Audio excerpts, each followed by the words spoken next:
për revista dhe botues të dyshimt. Lobimi tek senatorët tashmë e kishte bërë punën e vet. Konflikt i pastër i interesit.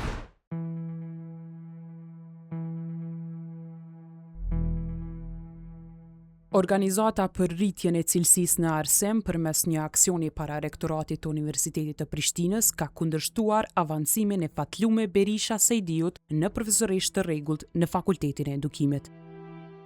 Kjo pasi profesoresha Berisha Sejdiu ka të publikuar një rimpunim shkencor si korrespondente në një revistë që ndodhet në listën e njohur të revistave potencialisht grabitçare të dyshimta, listën e Bellit. Avancimi i saj ka qenë pjesë e diskutimit në 3 mbledhje të Senatit të UP-s që nga dhjetori 2025.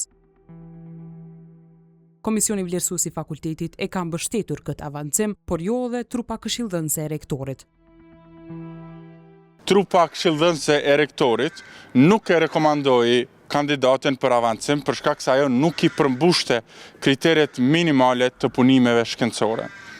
Njëri nga punimet ku Fatlume Berisha është autore korrespondente është i botuar në revistën European Journal of Educational Research. Kjo u vu në funksion një komision i Fakultetit të Edukimit, kinse për rishqyrtimin e kredibilitetit të revistës, ku antarët e komisionit, njëra nga antarët e komisionit ishte pikrisht Eda Vulja, autore e parë e këtij punimi që po tentohet të përvidhet, pra konflikt i pastër i interesit.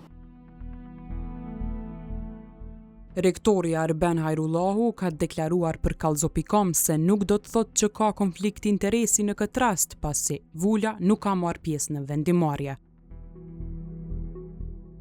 Ai u pyet për pjesëmarrjen e saj në vendimarrjen e komisionit vlerësues, të cilën e pranoi dhe tha se në këtë rast duhet të kushtohet kujdes. Gjatë viteve, revista ka ndryshuar adresën e saj në internet, duke kaluar nga një adresë në tjetrën. Kjo është një praktikë e njohur në botën e botimeve të dyshimta shkencore, kur u hodh në votim lobimi tek senatorët tashmë e kishte bërë punën e vet.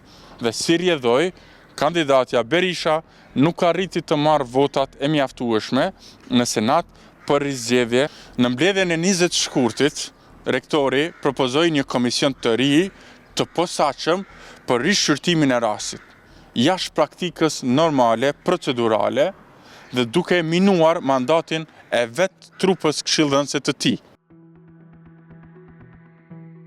Rektori Hajrullahu tha se nuk e ka propozuar komisionin e tretë në mbledhjen e Senatit të UP-s më 20 shkurt 2026, por ka kërkuar që senatorët të marrin pjesë në votim për rizgjedhjen e profesoreshës. Në të kundërt, duhet ta largojnë nga lista e pagave sepse asaj përfundon kontrata e punës. Por senatorja Vulja propozoi komisionin e tretë dhe senatorët tjerë u pajtuan. Hajrullahu u rreshtua për krah vlerësimit të trupës këshilldhënëse të tij, të cilët kanë vlerësuar që Berisha Sejdiu të rizgjedhet pra të mos avancohet, edhe pse tha se është më e udhës që këtë ta konstatoj edhe komisioni i tretë. Kallzo.com ka provuar të kontaktojë me 2 profesoreshat që u pa në posterin e Orkas. Profesoresha Eda Vulja nuk ka dashur të deklarohet rreth rastit, me arsyetimin se do ta bëjë këtë kur të merret vendimi nga komisioni i tretë për këtë avancim.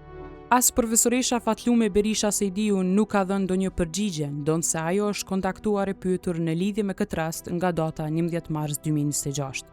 Kallzo.com ka monitoruar mbledhjet e Senatit që kur ka filluar procesi i avancimit më 2025 dhe për këtë rast ka publikuar hulumtimin e plot, dilema e UP-s për avancimin e profesoreshës me punim shkencor në një revistë të listuar potencialisht grabitçare.